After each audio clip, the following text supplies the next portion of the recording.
ठीक है, स्टार्ट करते हैं ना। अब ये देखो कि सुपर वाले का हमारा वो यूज़ क्या होता है। सुपर कीवर्ड देख लेते हैं अपन, सुपर कीवर्ड का यूज़ क्या होता है। ठीक, तो मान लो कि पहले तो सुपर कीवर्ड डेफिनेशन यही होती है। अगर सुपर ऐसे लिखा है, अगर सुपर ऐसे लिखा है तो क्या होगा, ये कॉल करेगा अपने पेरेंट के कंस्ट्रक्टर को, अपने पेरेंट के कंस्ट्रक्टर के। अगर यहाँ पेरेंट के बाद आ गए तो मतलब ये क्लास क्या होनी चाहिए, चाइल्ड होनी चाहिए, मतलब किसी से इनहेरिट होनी चाहिए, ये होनी चाहिए ना। मैं इसको ना एक क्लास में एक्सटेंड कर देता हूँ और यहाँ पे B1 नाम की क्लास। ठीक, देखो मैंने इस कंस्ट्रक्टर में कुछ नहीं लिखा अभी, इस वाली क्लास में कुछ नहीं लिखा मैंने, लेकिन मैं यहाँ पे मेन मेथड बनाता हूँ और इसमें इसी क्लास का ऑब्जेक्ट बनाता हूँ मैं ना। अगर मैं रन करूंगा तो क्या होगा, देखो पहले ये देख लेना, B1 क्लास जो इसकी पेरेंट वाली है, इसके पास एक कंस्ट्रक्टर है जिसके अंदर मैंने प्रिंट करा है I am B1 non parameterize constructor. ठीक, और इसको मैंने एक्सटेंड किया किसमें, ए वाले में, शिट A1 वाले। ठीक, यही किया। अब मैं इस क्लास का ऑब्जेक्ट बनाता हूँ, देखो आप, और मैं इसको रन करता हूँ। उसने प्रिंट क्या कर दिया, I am B1 non parameterize constructor. अब इसने किसका प्रिंट किया, इसमें तो कुछ नहीं था, उसने पेरेंट के कंस्ट्रक्टर को प्रिंट कर दिया। तो बाय डिफॉल्ट होता क्या है कि अगर मतलब देखो कंस्ट्रक्टर, अगर क्या कहते हैं कि हम अगर कोई प्रोग्रामर कंस्ट्रक्टर डिफाइन नहीं करता किसी क्लास के अंदर, तो कंपाइलर इतना स्मार्ट है कि वो क्या करता है कि बाय डिफॉल्ट एक कंस्ट्रक्टर दे देता है। अब ऐसे क्या होता है कि अगर हमने अपने किसी पेरेंट क्लास में कंस्ट्रक्टर बनाया है, ठीक, और हमने चाइल्ड में एक्सटेंड किया, अगर वो कंस्ट्रक्टर नॉन पैरामीटराइज है, ठीक, तो बाय डिफॉल्ट यहाँ पे सुपर लिखा रहता है किसके, चाइल्ड वाले में, चाइल्ड वाले कंस्ट्रक्टर के अंदर बाय डिफॉल्ट यहाँ सुपर लिखा रहता है, हमें दिखता नहीं, ऐसे हमें दिखता नहीं। अगर हम लिख भी दें कोई दिक्कत नहीं। अब ये सोचो अगर मतलब कि अगर ये चीज़ नहीं होती तो ये वाला कैसे रन होता, नहीं रन होता ना, प्रिंट नहीं करता तब। मतलब यहाँ पे हुआ क्या, मैंने इस क्लास का ऑब्जेक्ट बनाया, अगर मैंने इस क्लास का ऑब्जेक्ट बनाया, सीधी सी बात है ये कंस्ट्रक्टर चलेगा ना, और यहाँ बाय डिफॉल्ट सुपर लिखा था, सुपर लिखा था मतलब वो इस वाली क्लास में गया और इस कंस्ट्रक्टर क्या कर दिया उसने, रन कर दिया। अब मान लो कि इस क्लास में एक कंस्ट्रक्टर और है जो कि पैरामीटराइज है।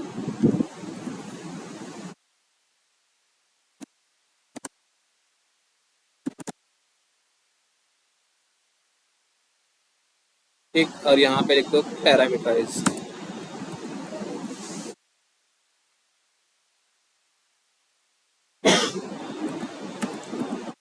शिट गया।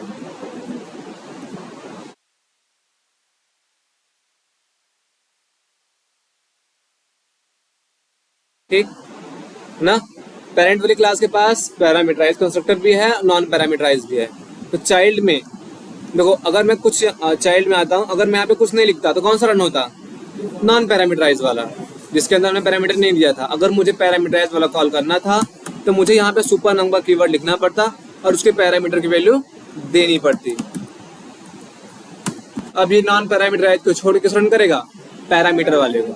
अगर रन करूँ तो देखो क्या आता है, आई एम B1 रोशन पैरामीटराइज कंस्ट्रक्टर। अगर मुझे दोनों कॉल करना है तब एक सुपर पर और दे दो। अच्छा, एक ही कॉल हो सकता है क्या, शायद एक टाइम पे, एक टाइम पे एक ही कॉल हो सकता है शायद, हाँ एक टाइम पे एक ही कॉल हो सकता है। और याद रखना कि ऐसा नहीं है कि फर्स्ट लाइन पे हम ऐसा करना चाहें, SYS यहाँ प्रिंट करा दें, नहीं। याद रखना कंस्ट्रक्टर में सबसे पहली लाइन कौन सी होती है, सुपर, उसके ऊपर कुछ जैसे कि रिटर्न टाइप होता है, रिटर्न टाइप आगे कुछ नहीं लिख सकते आप। ऐसे इसमें क्या होता है, सुपर क्या होना चाहिए, कंस्ट्रक्टर के सबसे पहले सुपर कीवर्ड होना चाहिए। अगर नहीं लिखोगे आप तो कंपाइल टाइम एरर आएगी। तो सुपर ये पेरेंट चाइल्ड से, हाँ क्या पूछ रहा था उसका, फिर हाँ हाँ क्यों नहीं हो सकता, मतलब कहना चाहते हो ऐसा, मत कॉल करो इसको। अब कौन सा रन होगा, नॉन पैरामीटराइज वाला, यहाँ पे कुछ देना पड़ेगा स्ट्रिंग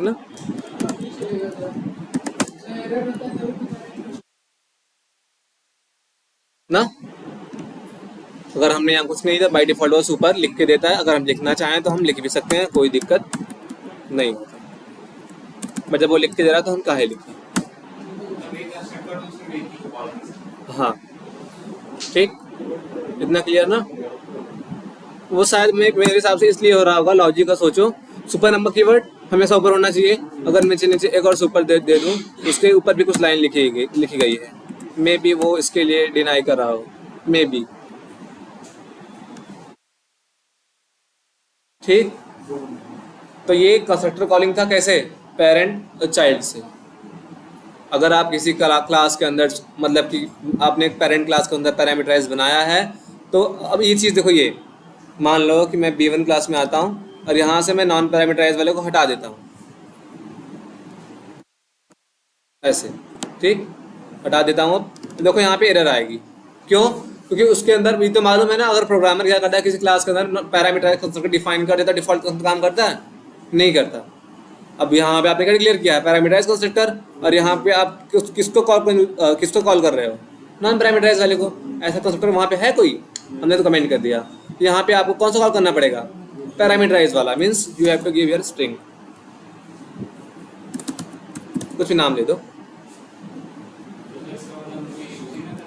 क्या नहीं, एक मतलब एक वो है, एक्सेप्शन है, ये है कि अगर किसी क्लास के अंदर पैरामीटराइज कंस्ट्रक्टर डिफाइन है किसी पेरेंट क्लास के अंदर, तो चाइल्ड को भी उसका कंस्ट्रक्टर एक्सेप्ट करना पड़ेगा, वो भी सुपर कीवर्ड से।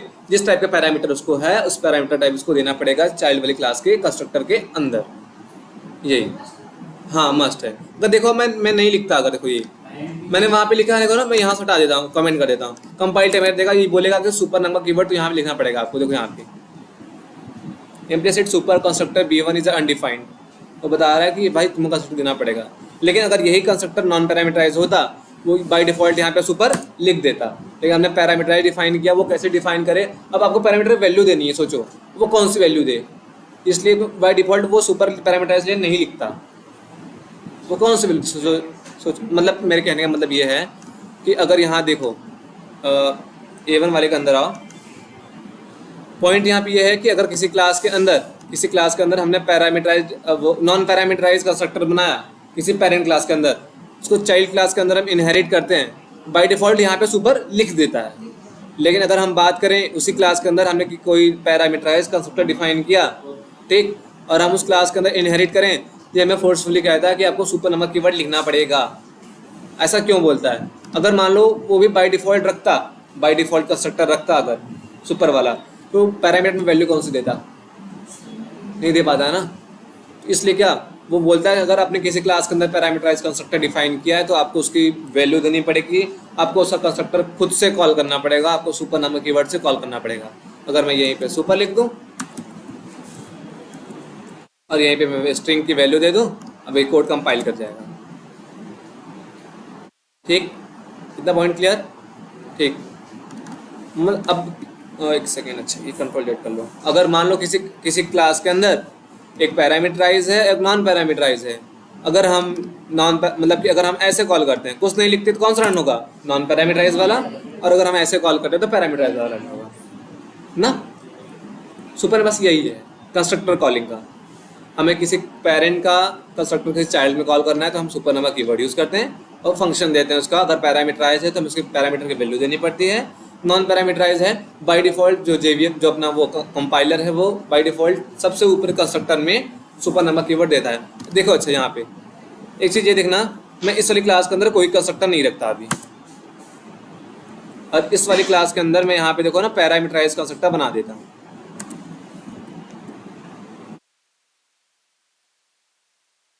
अब देखो ये बोलेगा, अब ये बताओ सुपर नंबर कीवर्ड कैसे वो कॉल करे। मतलब कि यहाँ पे क्या था, एक पैरामीटराइज कंस्ट्रक्टर है, ठीक, और चाइल्ड वाली क्लास के अंदर कोई भी कंस्ट्रक्टर नहीं है, तो उसने बोला आपको सुपर नंबर कीवर्ड देना पड़ेगा। लेकिन वो कैसे दे? अब याद रखना, सुपर वाला कीवर्ड हमेशा कहाँ कॉल होता है, फंक्शन वाला, किसी कंस्ट्रक्टर के अंदर ही, कोई नॉन स्टैटिक फंक्शन में कॉल नहीं होगा, किसी कंस्ट्रक्टर के अंदर ही कॉल होगा सुपर नंबर कीवर्ड। अब यहाँ पे कोई कंस्ट्रक्टर है नहीं, तो क्या करना पड़ेगा आपको, उसको कॉल करने के लिए कंस्ट्रक्टर बनाना पड़ेगा। तो यहाँ पे बोल भी रहा है ऐड कंस्ट्रक्टर। हाँ, तो मैं इस पर क्लिक करता हूँ, सुपर नंबर कीवर्ड भी ऑटोमेटिकली आ जाएगा ना। क्यों आया? क्योंकि इसके पेरेंट के पास क्या थी, पैरामीटराइज कंस्ट्रक्टर थी, इसलिए।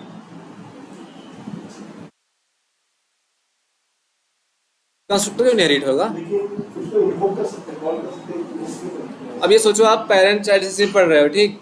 मतलब उसका डेफिनेशन यही है कि पेरेंट अपनी क्या देता है, अपनी प्रॉपर्टी देता है चाइल्ड को। अब प्रॉपर्टी तो कंस्ट्रक्टर भी हुई ना, तो कंस्ट्रक्टर भी आपको एक्सेप्ट करना पड़ेगा ना, तो इसीलिए सुपर नामक कीवर्ड से एक्सेप्ट कर रहा है वो ना। सुपर में कोई पूछना पूछ लो, क्रॉस क्वेश्चन, कुछ क्रॉस क्वेश्चन पूछना है इसमें? नहीं, सुपर का कुछ पूछना है अभी? सुपर पूछ रहा हूँ मैं, सुपर का, दिस का नहीं। मैं यहाँ पे नॉन स्टैटिक मेथड बनाता हूँ इसी क्लास में। मान लो यही बना दे रहा हूँ वाइड, जो कंपाइल टाइम एरर आ रही, क्योंकि सुपर नाम का जो कीवर्ड है वो हमेशा कंस्ट्रक्टर के अंदर ही कॉल होता है, किसी नॉन स्टैटिक या स्टैटिक मेथड के अंदर नहीं, ठीक? का नाम में कंफ्यूजन ना, ये नोट्स में लिख लेना जो पॉइंट्स बोल रहा हूँ, ठीक?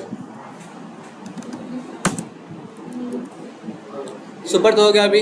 अब याद रखना कि अगर मुझे सुपर के पास मतलब B1 के पास कुछ नॉन स्टैटिक वेरिएबल्स हैं, मतलब बोले तो ऐसे लिखा इंट, हाँ, अगर ऑब्जेक्ट बनाते हो तो एक टाइम पे कितना कंस्ट्रक्टर चलेगा? अगर मैंने उसी क्लास का ऑब्जेक्ट बनाया तो एक टाइम पे एक ही चलेगा ना। तो आपका अगर मन है कि मैं नॉन पैरामीटराइज नहीं कॉल करना चाहता तो पैरामीटर वाला कॉल कर दो। अगर मान लो मन नहीं कर रहा कि पैरामीटराइज को कॉल नहीं करना, पैरामीटराइज नॉन पैरामीटराइज कॉल कर लो। एक टाइम पे एक ही कॉल कर सकते हो, हाँ, एक टाइम पे एक कंस्ट्रक्टर में, हाँ, ठीक। हाँ, अब देखो इसका सिनेरियो देख लेते हैं अभी। देखो आप, ये वाली क्लास मेरी पेरेंट क्लास है, इसी में बनाना है ना, ठीक। एक स्ट्रिंग कर दे रहा हूँ, एक इंट कर दे रहा हूँ, और एक बुलियन कर दे रहा हूँ, और एक नॉन पैरामीटराइज कर दे रहा हूँ, ठीक।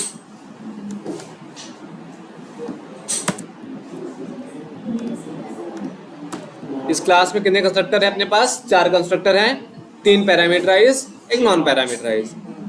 एक मेरा इसलिए आ रही, अच्छा यहाँ पे कंस्ट्रक्टर है, ठीक ना। अब आते हैं अपन चाइल्ड वाली क्लास के अंदर, A1 वाली क्लास के अंदर। अब देखो यहाँ पे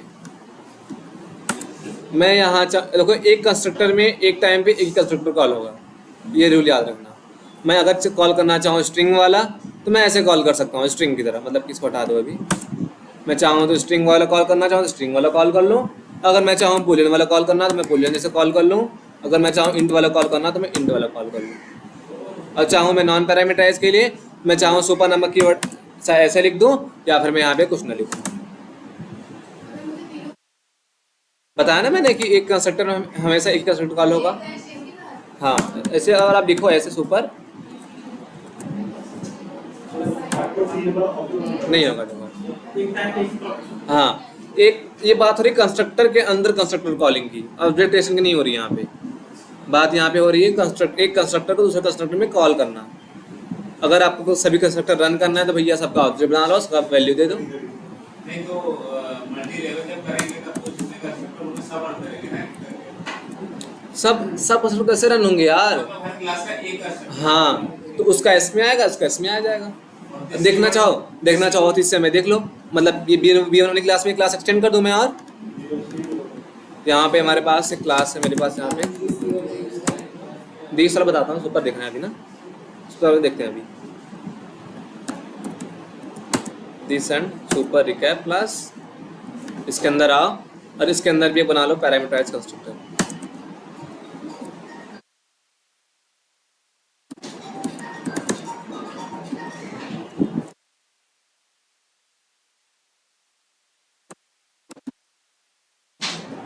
ठीक, यही किया ना। देखो इधर देखो, अब मैंने यहाँ पे क्या किया है, मल्टी लेवल इनहेरिटेंस किया है। मतलब ये वाली क्लास देखो A1 क्लास एक्सटेंड कर रही B1 को, और B1 वाली क्लास एक्सटेंड किसको कर रही है, दिस एंड सुपर रिकैप वाली क्लास को।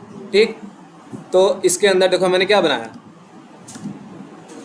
एक पैरामीटराइज कंस्ट्रक्टर बनाया है। अब इसका चाइल्ड जो होगा इसका कंस्ट्रक्टर उसको एक्सेप्ट करना पड़ेगा। इसका चाइल्ड कौन है? ये B1 वाली क्लास ना।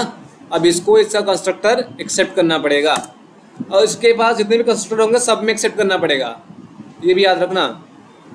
मतलब सिनेरियो ये है, चाइल्ड क्लास है, चाइल्ड के अंदर 3 कंस्ट्रक्टर बने और पेरेंट के अंदर 1 कंस्ट्रक्टर बना है, वो भी पैरामीटराइज।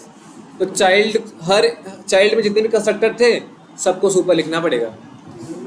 मतलब देखो यहाँ पे देखो एक चीज़ याद रखो, ये चीज़, ये ग्रैंड पेरेंट है, ये ग्रैंड पेरेंट है, इसके पास क्या है? एक पैरामीटराइज कंस्ट्रक्टर। अब उसका चाइल्ड है कौन? B1। अब इसके पास 3 कंस्ट्रक्टर हैं, अब तीनों में मुझे सुपर लिखना पड़ेगा। इसमें लिखा हट गया एरर, अब मुझे इसमें इस वाले कंस्ट्रक्टर में भी लिखना पड़ेगा, तीनों कंस्ट्रक्टर में ऐसे।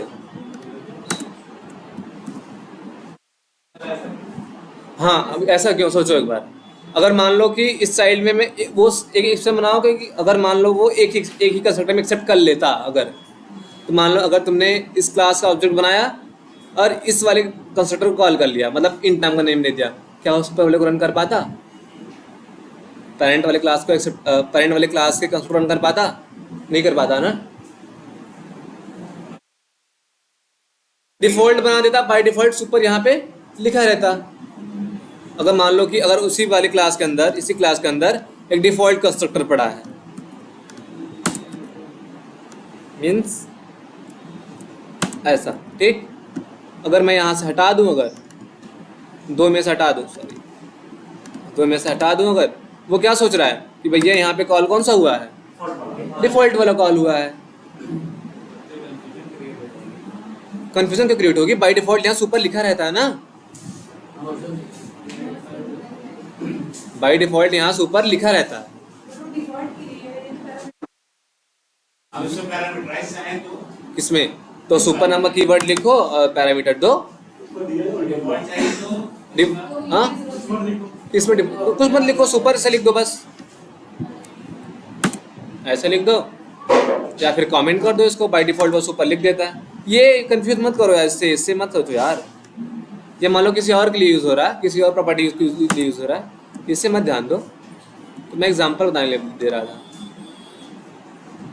मीन्स मेरे कहने का मतलब यहाँ पे ये सीधा सीधा यही है, अगर किसी पेरेंट के पास पैरामीटराइज कंस्ट्रक्टर है, एक ही कंस्ट्रक्टर पैरामीटराइज है और उसके चाइल्ड के पास 3 कंस्ट्रक्टर हैं, तो तीनों कंस्ट्रक्टर को उसके नॉन पैरामीटराइज कंस्ट्रक्टर को एक्सेप्ट करना पड़ेगा ना। अगर पैरामीटराइज है तब, नॉन पैरामीटराइज है बाय डिफॉल्ट वहां पे सुपर लिखा है, वो इतना स्मार्ट है, समझ आया कि हाँ हम कंस्ट्रक्टर एक कॉल कर रहे हैं। ठीक, प्रैक्टिस करना समझ में आ जाएगा। ऐसे मुझे मालूम है कंफ्यूजन क्रिएट होती है।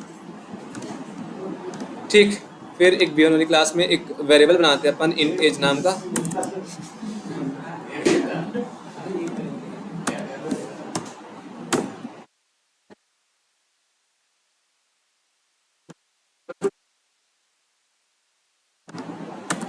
ये सुपर फंक्शन वाला हो गया, एक सुपर कीवर्ड वाला देख लेते हैं।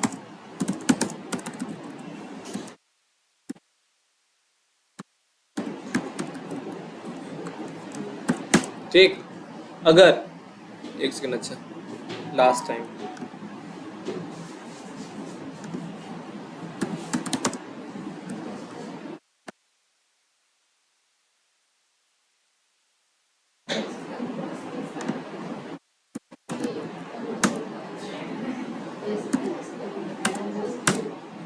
ठीक, अगर हमें किसी पेरेंट क्लास की प्रॉपर्टी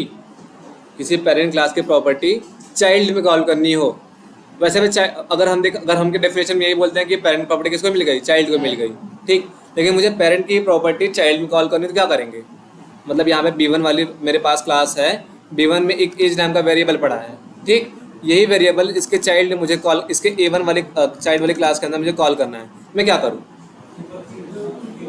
एक मैं उस क्लास का ऑब्जेक्ट बना सकता था, एक मैं ये कर सकता हूँ, या फिर इन्होंने दूसरा तरीका ये दिया कि क्लास मत बनाओ, तुम सुपर नामक कीवर्ड से कॉल कर सकते हो उससे किसी भी नॉन स्टैटिक मेंबर को। डॉट करोगे, आ गया ना एज, चाहो तो कॉल कर लो, ये वेरिएबल है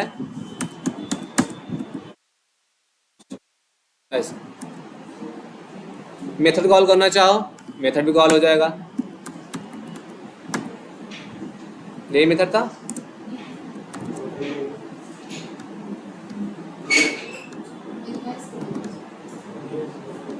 ठीक, मेथड कॉल नहीं होगा।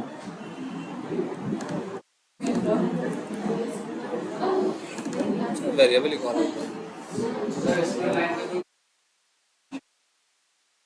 क्या इसमें सुपर सुपर फंक्शन के लिए होता है, सुपर कीवर्ड के लिए नहीं होता कहीं भी, लेकिन नॉन स्टैटिक ब्लॉक के अंदर, स्टैटिक ब्लॉक के अंदर नहीं होता।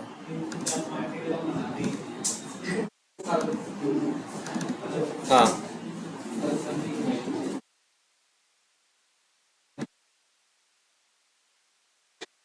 अच्छा जी, इसलिए आ रहा है। ठीक, चाहो तुम सुपर वाले फंक्शन से कोई मेथड कॉल कर लो पेरेंट का, और चाहे उसका कोई वेरिएबल कॉल कर लो, अगर सुपर के पास ऐसा कीवर्ड हो। हाँ, ये पैरामीटराइज मेथड मैंने बनाया है, ये मेथड पैरामीटराइज है B14355। हाँ, कितनी बार भी, कोई इशू नहीं। वो कंस्ट्रक्टर के लिए होता है, कंस्ट्रक्टर के अंदर सुपर वाला फंक्शन बस एक ही बार यूज होता है, वो भी एकदम टॉप पे। हाँ, फर्स्ट स्टेटमेंट। यार दो कंस्ट्रक्टर कॉल हो जाएगा, फिर रिकर्सन टाइप का समथिंग ऐसा कुछ होने लगेगा उसके बाद। यार ये तो मुझे भी नहीं पता, वैसे भी दो कॉल होना चाहिए। चलो देख के पढ़ के बताऊंगा मैं भी। ठीक, इतना क्लियर ना। तो याद फ्रेंड, इसकी डेफिनेशन यही होती है, it denotes what, parent class constructor, and इसका डेफिनेशन ये होती है, it denotes the parent class reference object. क्या भैया, नहीं रेफरेंस ऑब्जेक्ट ही बोलेंगे, नॉन स्टैटिक नहीं बोलेंगे। ठीक, अब ये सोचो, अगर मैं इस मेथड को, एक सिनेरियो ये देखो, अगर मैं इस मेथड को स्टैटिक बना देता हूँ, ठीक, स्टैटिक बनाने तो कंपाइल टाइम रहने लगी, क्यों?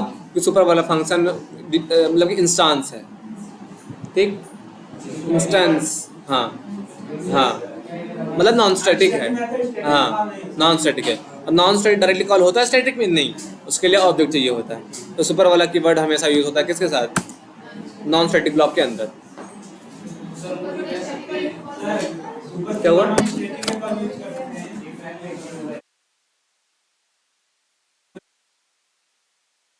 नहीं हो सकता, होगा ही, पॉसिबल ही नहीं है भैया। ऑब्जेक्ट बना ले तो सुपर काहे कॉल कर रहे हो? फिर कॉल कर लो वो अपना प्रॉपर्टी। जब ऑब्जेक्ट बना ही लिए, जब ऑब्जेक्ट बना ही लिए, सुपर काहे कॉल करोगे? हाँ हाँ, ऑब्जेक्ट ना बनाना पड़ेगा। हाँ हाँ, ठीक, ये सुपर का था। अगर दिस की बात करें तो दिस वाला भी देख लेते हैं। अब यहाँ पे आप देखो, मेरे एक क्लास है, एक क्लास के अंदर 3 कंस्ट्रक्टर है ना। अब मैं चाहता हूँ कि ये वाली कंस्ट्रक्टर कॉल हो जाए इस कंस्ट्रक्टर के अंदर, तो आप सोचोगे ऑब्जेक्ट बना लो।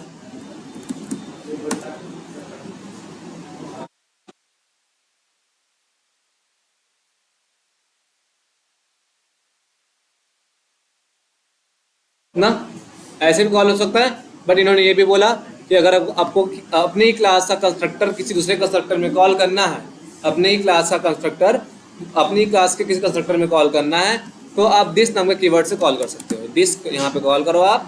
पैरामीटराइज वाला कॉल करना है तो आप स्ट्रिंग में यहाँ पे दे दो समथिंग रोहान, और चाहो तो रन कर सकते हो आप इसको। मेन मेथड कॉल करो, और मैं देखो इस क्लास का ऑब्जेक्ट बनाता हूँ, मेन मेथड ऑलरेडी है।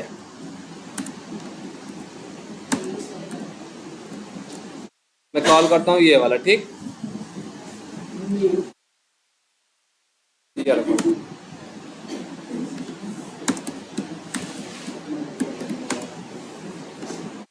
करता हूँ इसको,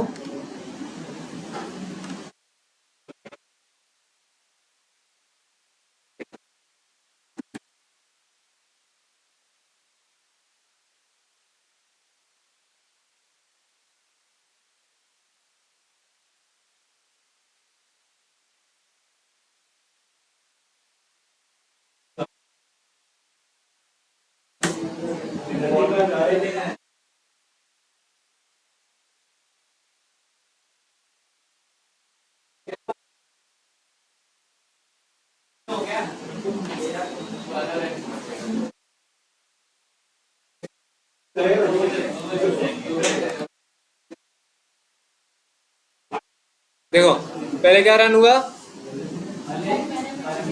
हाँ क्यों, देखो पहले क्या हुआ, वो आया यहाँ पे दिखा, पहले ऑब्जेक्ट किस टाइप का बना है, पैरामीटर कोई पास हुआ है, नहीं नहीं पास हुआ, मतलब वो आया इस वाले कंस्ट्रक्टर को रन करने, अगर इसके ब्लॉक के अंदर आया, उसको पहले लाइन मिली ये लाइन मिली, मतलब ये समझ गया कि इसके पास कोई पैरामीटराइज कंस्ट्रक्टर ऊपर रखा हुआ है, तभी कहाँ गया, ऊपर गया, देखा इसके पास एक पैरामीटराइज कंस्ट्रक्टर था, वो भी ये, उसने क्या किया, इसके ब्लॉक को रन किया, इस ब्लॉक को रन किया, मतलब ये वाली लाइन रन हो चुकी, इसके बाद वो आया इसको रन करके।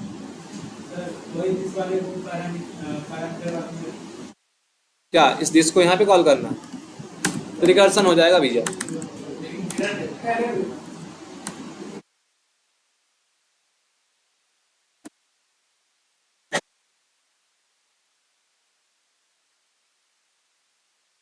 रन करूँ, हाँ अगर मैं ऑब्जेक्ट इसका बनाता हूँ, हाँ एक आपने कॉपी दो बार चलेगा।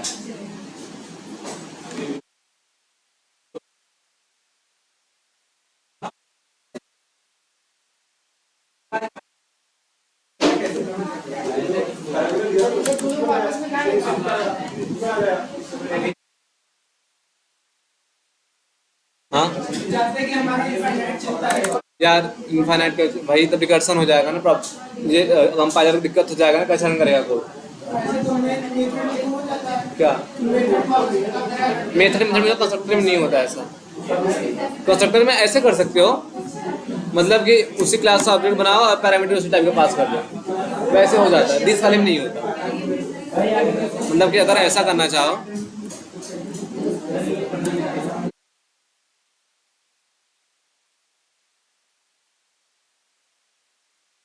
ऐसे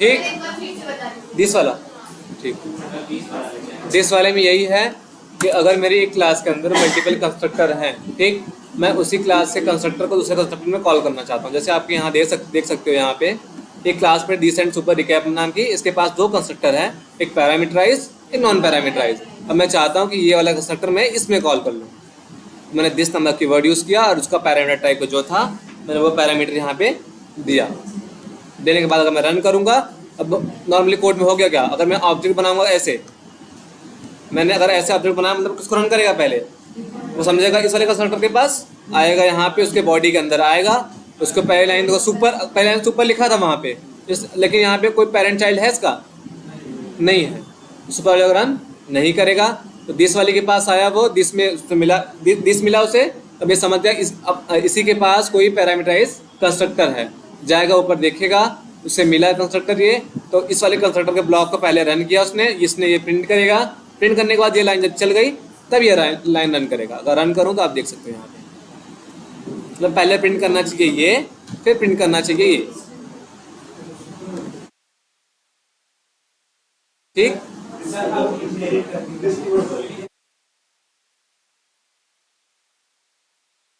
कहाँ पे, तब यहाँ पे रिकर्सन हो गया था, अब इनफाइनाइट चलेगा, अब क्या हो रहा है कि तो क्या गया, अब इसी क्लास का ऑब्जेक्ट बना, अब बार बार ही अपने ही कंस्ट्रक्टर को कॉल करता चला जाएगा, सोचो एक बार आप, रिकर्सन हो गया, मतलब ये इनफाइनाइट समथिंग चलता रहेगा,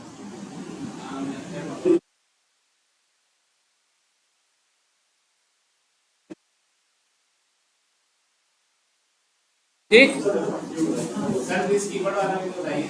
डीसी तो बता, अच्छा वो, हाँ ये तो फंक्शन वाला था ना, ठीक, यार मीटिंग होने वाली मेरी,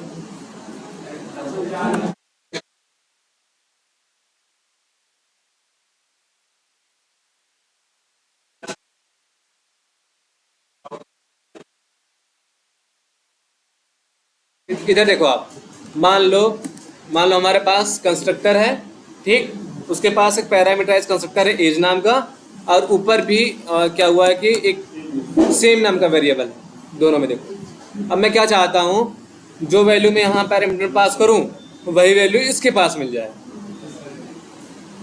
जो वैल्यू मैं पास करूँ यहाँ पे, अब नॉर्मली क्या लिखते हैं, एज इक्वल्स टू एज, ये लिखते हैं आप ना। लेकिन याद रखना आप, अगर कोई फंक्शन है उसके अंदर लोकल वेरिएबल और ग्लोबल वेरिएबल सेम नाम का है तो पहले प्रायोरिटी देता है वो अपने लोकल वेरिएबल को। तो यहाँ पे देखो इसका कलर कौन कौन सा है, कलर देख लो आप। अगर ये वाला वेरिएबल होता तो कलर इसका वो होता, ब्लू होता। अब कैसे कॉल करूँ, मैं चाहता था ऑब्जेक्ट बना सकता, कॉल कर सकता था, ऐसे ऑब्जेक्ट बना लेता मैं।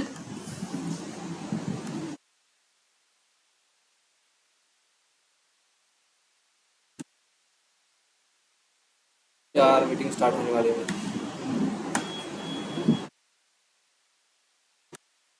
तब यहाँ पे मुझे रिकर्शन मिल जाता ना। अगर मैं ऐसे कॉल करना चाहता यहाँ पे मुझे रिकर्शन मिल जाता। एरर क्यों आ रही है? अच्छा हाँ यार ना, अब यहाँ पे रिकर्शन आ जाता। सोचो एक बार, तो ऐसे पॉसिबल था नहीं ना, रिकर्शन होता नहीं होता। सोचो एक बार भैया, ये अपनी कंस्ट्रक्टर कॉल कर रहा है, देख रहे हो आप।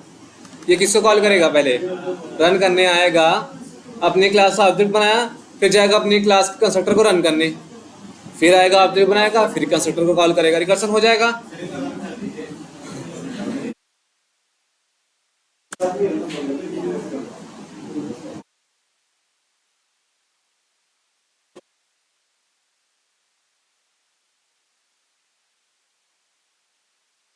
स्टैक और फ्लो वाली आ गई, देखो हमारे पास एक्सेप्शन।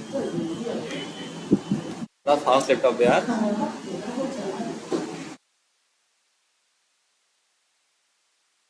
कंपाइल का मेरे तो नहीं आई कुछ, आ गई नहीं। देखो यहाँ पे आप स्टैक ओवरफ्लो ना, ठीक, मतलब होगा स्टैक ओवरफ्लो इसलिए आती है जब आपकी मेमोरी फुल हो जाती है जावा की, तब आती है। मतलब क्या होगा, आप बार बार ऑब्जेक्ट बनाएगा, वो बार बार 8 बाइट लेता चला जाएगा। एक टाइम ऐसा आएगा मेमोरी फुल हो जाएगी, एक्सेप्शन फेंक देगा कि भैया कोई जगह खाली नहीं, ठीक। अब हमें इसको कॉल करने के लिए हमें यूज़ करना पड़ता है क्या, दिस। अब देखो ये किसको कर रहा है, नीला हो गया। अगर मैं क्लिक करूँ ये ऊपर लेके जाएगा, मतलब ये अब लोकेट कर रहा है इसको।